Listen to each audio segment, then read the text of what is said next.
बिस्मिल्लाहिर्रहमानिर्रहीम। अस्सलामु अलैकुम नाज़रीन, मैं हूं मोहम्मद ज़ुबैर, शुक्रिया और परवरिश का मुसन्निफ, पेरेंटिंग कोच और कॉर्पोरेट ट्रेनर। नाज़रीन, मियाँ बीवी में जो लड़ाइयाँ होती हैं, इख्तिलाफात होते हैं, हर घर में होते हैं। यानी जहाँ पे दो लोग साथ रह रहे होते हैं उनके इख्तिलाफात होना एक नेचुरल सी बात है, एक आम सी बात है। लेकिन जब ये लड़ाइयाँ बढ़ जाती हैं, जब ये इख्तिलाफात और बहस और तकरार बढ़ जाती है या इनमें शिद्दत आ जाती है, इनमें गुस्सा आ जाता है, इनमें एक दूसरे के बुरे नाम से पुकारना, एक दूसरे को गालियां बकना, चीखना चिल्लाना, हाथ उठा लेना या बातचीत बंद कर देना या उठ के बाहर चले जाना, इस तरह की चीज़ें जब ज़िंदगी में दाखिल होती हैं, आप यकीन करें आपके बच्चे का बहुत बड़ा नुकसान होता है। हम लाख दावे करें कि हमें अपनी औलाद से मोहब्बत है, हम अपनी औलाद का भला चाहते हैं, हकीकत में आपको अपनी औलाद से ज़्यादा अपने नफ्स से मोहब्बत है, अपनी ज़ात से मोहब्बत है। और यकीन करें जब आप पूरी वीडियो देखेंगे तो आपको एहसास होगा। अच्छा नहीं लगता ये बात कहना, लेकिन अब क्या करें, नफ्सियात भी हमें ये बताती है, इखलाक भी हमें ये बताता है कि माँ बाप जो ज़्यादा लड़ाइयाँ लड़ रहे होते हैं वो खुदगर्ज माँ बाप होते हैं। उन्हें अपनी औलाद की फिक्र नहीं होती कि उनका क्या नुकसान हो रहा है। उन्हें इस बात का एहसास होता है या वो ये सोचते हैं किस तरह अपने दिल की भड़ास निकाल दें। नाज़रीन, लड़ने वाले माँ बाप किस किस तरह अपने बच्चों का नुकसान करते हैं, आज हम बात करेंगे इस हवाले से। मतलब तहकीकात ने यहां तक बता दिया कि 6 माह का बच्चा जब माँ बाप के लड़ने की आवाज़ें सुनता है तो उससे उसके जहन की नशोनुमा मुतासिर होती है, उसकी हार्ट बीट बढ़ जाती है, स्ट्रेस लेवल आना शुरू हो जाता है। ख़तरनाक चीज़ है नाज़रीन। वो क्या क्या नुकसानात हैं जो माँ बाप लड़ने की वजह से अपने बच्चों को करते हैं। और अगर आपने इस वीडियो को बहुत गौर से देखा, समझदारी से देखा, खुलूस नियत से देखा, यकीन करें आपकी लड़ाइयों के इम्कानात बहुत कम हो जाएंगे। मैं समझता हूँ कि ये जो वीडियो है ये माँ और बाप दोनों को देखने की ज़रूरत है, ये सिर्फ एक के लिए नहीं है। लेकिन अगर किसी एक ने भी देख लिया, उसको भी अकल आ गई, उसने भी समझदारी से मसलों को हल करना शुरू कर दिया, तो अल्लाह ताला आपकी इस नेकी की वजह से आपके पूरे घर को एक अच्छे घराने में तब्दील कर देगा।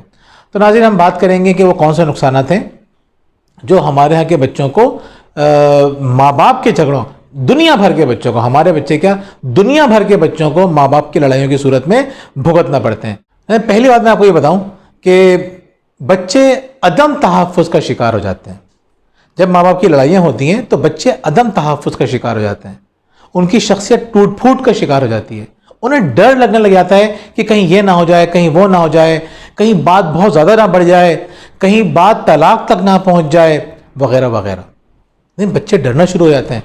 जिनमें थोड़ी सी अकल होती है वो डरना शुरू हो जाते हैं, और जिनको इतनी अकल नहीं होती वो अपने हिसाब से खौफज़दा होना शुरू हो जाते हैं। कहते हैं कि मियाँ बीवी में तलाक होना बहुत ख़तरनाक बात है, बच्चों की शख्सियत पे बहुत नेगेटिव असरात पड़ते हैं। लेकिन तहकीकात ये भी बताती हैं कि वो मियाँ बीवी जो लड़ते रहते हैं, अलहदा नहीं होते, वो ज़्यादा ख़तरनाक असरात मरतब करते हैं बच्चों की शख्सियत पर। यानी तलाक से ज़्यादा ख़तरनाक ये होता है कि आप साथ रहते रहें और लड़ते रहें। इसीलिए हमारे दीन ने कहा है ना कि तुम लोग मोहब्बत से रहो, एक दूसरे का एहतराम करते हुए रहो, और अगर ताल्लुकात तुम्हारे नहीं संभल रहे हैं मियाँ बीवी के, कोशिश करो उसको संभालने की, अल्लाह का खौफ दिल में रखो, ज़बान साफ सीधी रखो, साफ और सीधी बात कहो, अपनी तरफ से पूरी कोशिश करते रहो। लेकिन एक वक्त आता है कि मिजाज लोगों के होते हैं, नहीं मिल पाते, तो हमें अल्लाह ताला ने कहा है कि अलग हो जाओ, अलहदगी इख्तियार कर लो। मैं आपको यहाँ पे तलाक की वो नहीं कर रहा हूँ, हिमायत करता हुआ नज़र नहीं आ रहा हूँ। मैं तो आपसे ये कह रहा हूँ कि आप अपने ताल्लुकात बेहतर कर सकते हैं अपने नफ्स को काबू करके, अपना कॉन्फिडेंस बढ़ा के। लेकिन मैं कह रहा हूँ कि अगर नहीं हो रहे, चीज़ें हाथ से निकल चुकी हैं, रोज़ लड़ाइयाँ हो रही हैं, ऐसे लोगों की दुआएं कबूल नहीं होती हैं। तो जिन घरानों में तलाक हो जाती है, आप यकीन करें तलाक से ज़्यादा जो डैमेजिंग चीज़ होती है, उनको हिला कर रख देने वाली चीज़ होती है, वो होती है तलाक से पहले के झगड़े और तलाक के बाद के झगड़े। इतने खुदगर्ज हो जाते हैं हम लोग अपनी ज़िंदगी के अंदर कि तलाक हो चुकी है फिर भी बच्चों का नहीं सोचते, फिर बच्चों का नुकसान करते हैं। नाज़रीन, बच्चे जब अदम तहफ़्फ़ुज़ का शिकार होते हैं तो उनकी शख्सियत कितनी मुतासिर होती है ये आप समझ सकते हैं। 2012 में एक जरीदा है चाइल्ड डेवलपमेंट, उसमें एक रिसर्च शाया की गई।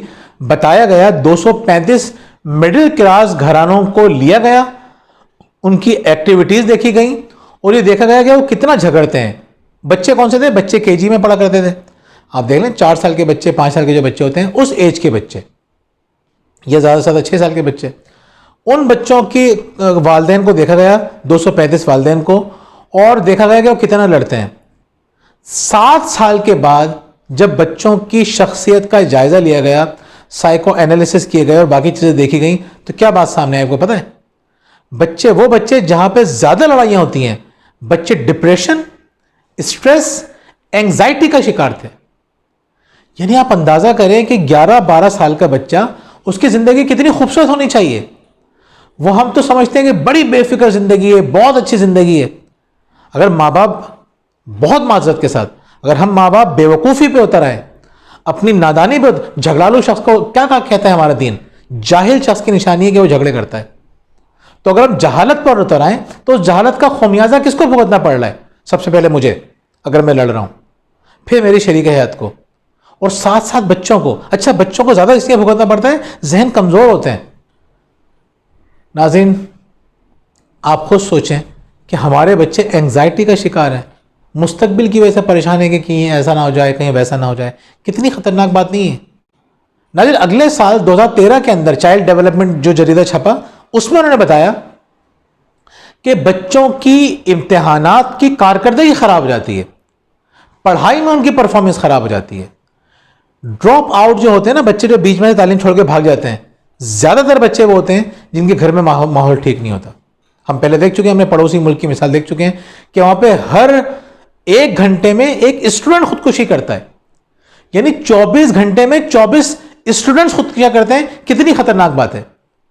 वो बच्चे खुदकुशियाँ नहीं करते जिनके नंबर कम आते हैं, वो बच्चे खुदकुशियाँ करते हैं जिनके घरों के अंदर का माहौल ख़राब होता है। बोलते हैं हमारे माँ बाप हम पे चढ़ दौड़ेंगे, आपस में लड़ेंगे, तो इन चीज़ों से बचने के लिए बच्चे खुदकुशियाँ कर लेते हैं। हमारा अल्लाह ताला का बड़ा एहसान है कि पाकिस्तान की सूरत हाल बहुत बेहतर है कि हम लोग खुदकुशी के मामले में बहुत सेंसिटिव है, नहीं होती। लाख लाख एहसान है अल्लाह ताला का। लेकिन यह है कि बच्चे स्ट्रेस में तो जाते हैं ना, पढ़ाई छोड़ देते हैं, भाग जाते हैं, उल्टे सीधे कामों में लग जाते हैं। तो नाज़रीन, ये बड़ी ख़तरनाक बात है। दूसरा बड़ा नुकसान क्या होता है? रिसर्चेस ये बताती हैं कि जो बच्चे सिगरेट पीते हैं, बहुत सारी वजूहात होती हैं, लेकिन एक जो बड़ी वजह है वो ये होती है घर का ख़राब माहौल। चले, सिगरेट तो अब बहुत आम सी बात हो गई ना, लेकिन जो दूसरे नशा कर रहे होते हैं बच्चे, ड्रिंक करने लगे हैं, स्कूल के बच्चे चर्स पीने लगे हैं और नशे करने लगे हैं। क्यों करते हैं वो? बस वो कहते हैं घर की वजह से हम इतने स्ट्रेस में कि बस हम किसी तरह से इससे छुटकारा हासिल करना चाहते हैं। छुटकारा मिलता नहीं है, वो और ख़राब होती रहती है सूरत हाल, लेकिन उनको ये लगता है कि छुटकारा ऐसे मिलेगा। तो घर के झगड़ों की वजह से बच्चे बेराह रवी पे चल पड़ते हैं। लड़कियां लड़के चाहते हैं बस घर से बाहर भागें, और जब जितना वक्त बाहर गुजार रहे होते हैं, अपनी एंटरटेनमेंट के चक्कर में बाहर गुजार रहे होते हैं, गलत हाथों में पड़ जाते हैं। तीसरा बड़ा नुकसान ये होता है कि बच्चे अपने माँ बाप की तरह रिएक्ट करना सीखते हैं। आप यकीन करें, जिन घरों में माँ बाप लड़ने वाले और गुस्सा करने वाले होते हैं, तो बच्चों में 2 तरह के रवैये आमतौर पर पाए जाते हैं। यानी लड़ने वाले माँ बाप के जो बच्चे होंगे, या तो वो बहुत लड़ाका होंगे, गुस्सा करने वाले, बदतमीजी करने वाले, शोर शराबा करने वाले, या डरने सहमने वाले होंगे। वो कहते हैं बाप चीखता है, हम ये बात जानते हैं, साइंस हमें बताती है कि जब हम कोई तेज आवाज सुनते हैं तो हमारा दिमाग फ्रीज हो जाता है। आपने देखा कोई धमाका होता है तो एकदम इंसान वहीं का वहीं खड़ा रह जाता है। बहुत से लोगों की तो जान निकल जाती है सूरत हाल के अंदर, दिमाग बिल्कुल फ्रीज हो जाता है। तेज आवाज से इंसान के जो सोचने समझने की सलाहियत है वो थोड़ी देर के लिए मअतल हो जाती है। अब बच्चा सहम गया, तो जब वो सहम जाता है तो उसको समझ में नहीं आता वो क्या करे। अब सहमने के बाद उसके बाद 2 ऑप्शन होते हैं कि फाइट और फ्लाइट, या तो वो एकदम से वो भी फट पड़ता है, या वो चाहता है कि मैं कहीं से राह फरार इख्तियार करूं। नाज़रीन, आपकी जो लड़ाइयाँ हैं, शोर शराबा है, या तो बच्चा आपका सहम जाएगा, डर जाएगा, उसका कॉन्फिडेंस ख़त्म हो जाएगा, या फिर उसकी सूरत हाल क्या होगी दूसरी, कि वो एक इंतहाई बदतमीज़ इंसान निकलेगा। अभी मुझे खातून ने बताया, लाहौर से उनका ताल्लुक था, वो कहने लगी कि मेरे बेटे ने, मैं उसको किसी काम से मना कर रही थी, वो मोबाइल बहुत इस्तेमाल कर रहा था, उसने मेरा हाथ पकड़ के मोड़ दिया 13 साल के बच्चे ने। क्या मेरे शोहर बाहर गए हैं कमाने के लिए और मैं यहाँ पे बच्चों को भी देख रही हूँ और मेरे बच्चे ने ये काम कर दिया, मैं क्या करूँ? 13 साल का हो गया वो। अंदाज़ा करें ना आप, नहीं सीखेंगे पेरेंटिंग, नहीं मामलात को हल करेंगे, गुस्से से लड़ झगड़ के मामला हल करेंगे, टेंशन में रहेंगे, तो यही तो होगा सारा हमारे साथ।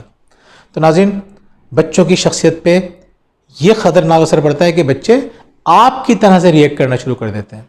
अच्छा, डरा सहमा हुआ इंसान क्या करता है? कभी स्टैंड नहीं ले पाता। आप कितने मर्दों को देखते हैं कि उनमें इतना खौफ होता है कि वो अपनी बीवी से बात नहीं कर पाते, या अपनी बीवी के हुकूक के लिए माँ बाप से बात नहीं कर पाते, वो अपने राइट्स की बात ही नहीं कर पाते। कितने मर्द आपको ऐसे नजर आएंगे, या तो वो एकदम से फट पड़ेंगे या एकदम से खामोश होकर बैठ जाएंगे। कितने मर्द कितने घराने आपको ऐसे नजर आएंगे कि औरतें अपने शोहरों के बजाय लड़ रही होती हैं और अपने हुकूक की बात कर रही होती हैं, क्योंकि शोहर के अंदर इतना दमखमी नहीं होता, बचपन से डरा हुआ सहमा हुआ होता है वो। नाज़रीन, इससे एक बहुत बड़ा नुकसान ये होता है कि वालिदैन जब लड़ रहे होते हैं तो एक देखें, जब मियाँ बीवी की लड़ाई होगी, स्ट्रेस में जाएंगे ना, वो खुद भी परेशान होंगे। लड़ने वाला शायद सुकून से थोड़ी रहता है, और जब सुकून से नहीं रहेगा, परेशान रहेगा, टेंशन में रहेगा, तो इंसान के अंदर जो चीज़ होती है वही चीज़ वो दूसरों में ट्रांसफ़र करता है। आप में अगर खुशी होगी तो आप खुशी ट्रांसफ़र करेंगे, आप में अगर इत्मीनान होगा तो इत्मीनान ट्रांसफ़र करेंगे, गुस्सा होगा तो गुस्सा, टेंशन होगी तो टेंशन। तो वो माँ बाप जो ज़्यादा लड़ते हैं वो क्या करते हैं, वो बच्चों के अंदर भी टेंशन ट्रांसफ़र करते हैं, बच्चों को क्वालिटी टाइम नहीं दे पाते। और बच्चों को क्वालिटी टाइम ना देने का नुकसान क्या होता है, आगे चल के बच्चे माँ बाप को क्वालिटी टाइम नहीं देते, भागते हैं अपने माँ बाप से, बैठ के बात नहीं करते। कितने माँ बाप हमें बताते हैं कि बच्चे बैठ के बात ही नहीं करते। क्यों नहीं करते? बैठ के बात करने की आदत डाली थी आपने तो आदत डाली नहीं इनके अंदर बैठ के बात करने की, प्यार मोहब्बत से बात करने की आदत डाली थी आपने। अब भुगते हैं आप सारी ज़िंदगी, थोड़े से अरसे की मेहनत अपने ऊपर नहीं करते हम लोग, और सारी ज़िंदगी अपनी जवानी ख़राब करते हैं, अपना बुढ़ापा ख़राब करते हैं। देखिए नाज़रीन, लड़ाइयाँ तो होती हैं और होंगी, हर घर में होती हैं। अब बच्चों को इस लड़ाई के असरात से कैसे बचाया जाए? पहला काम आपको ये करना है कि अपनी लड़ाई को जस्टिफाई ना करें। आप ये ना कहें बच्चों से कि भाई तुम्हारे अब्बा की गलती थी, उन्होंने ये कर दिया, या बाप कहे कि तुम्हारी माँ की गलती थी, उसने ऐसा कर दिया, ऐसा कर दिया। नहीं, आप बताएं कि नहीं, हमारी गलती थी, हमें इस तरह से नहीं लड़ना चाहिए था। इंसान कभी कभी स्ट्रेस में होता है, साथ रहते हैं तो गुस्सा निकल जाता है, लेकिन हमें इस तरह लड़ना नहीं चाहिए था। एक दूसरे को, मियाँ बीवी को चाहिए एक दूसरे को कसूरवार ना ठहराएं, इसका आगे चल के आपको नुकसान होगा। बच्चे भी एक दूसरे पे इल्ज़ाम डालने के आदी हो जाते हैं, कल वो आप पे इल्ज़ाम डालेंगे अपनी गलतियों की। तो पहला काम ये करें कि, और डिटेल में मत जाएं, इतना बता दें कि बेटा हो जाती हैं लड़ाइयाँ, होनी नहीं चाहिए, लेकिन होंगी तो हमें इस तरह रिएक्ट नहीं करना चाहिए। दूसरी बात, बच्चों को ये बताइए कि बेटा ये जो लड़ाइयाँ हैं ना, इसके असरात टेम्परेरी होते हैं, परमानेंट नहीं होते। पहले भी हम 20 दफ़ा लड़ चुके हैं, आज भी लड़ें हम, रात तक या कल तक मामला बिल्कुल ठीक हो जाएंगे, तो टेंशन की क्या बात है। हाँ, हमें कोशिश करना चाहिए कि लड़ाइयाँ इतनी ज़्यादा ना हो। अगर हम एक हफ्ते में एक दफ़ा लड़ते हैं तो कोशिश करें कि 2 हफ्ते में हो जाए, फिर 3 हफ्ते में, फिर 1 महीने में। हम कोशिश करें कि कम से कम लड़ें। लड़ाइयाँ हो रही हैं, हमारी आदत बन चुकी है लड़ने की, लेकिन हमें इसको कवर करना चाहिए। तो तुम इसकी टेंशन मत लो, इंशाअल्लाह ये ज़्यादा अरसे तक नहीं चलेगा, मामला बहुत जल्दी ठीक हो जाएगा। मैं भी कोशिश करूँगा या मैं भी कोशिश करूँगी।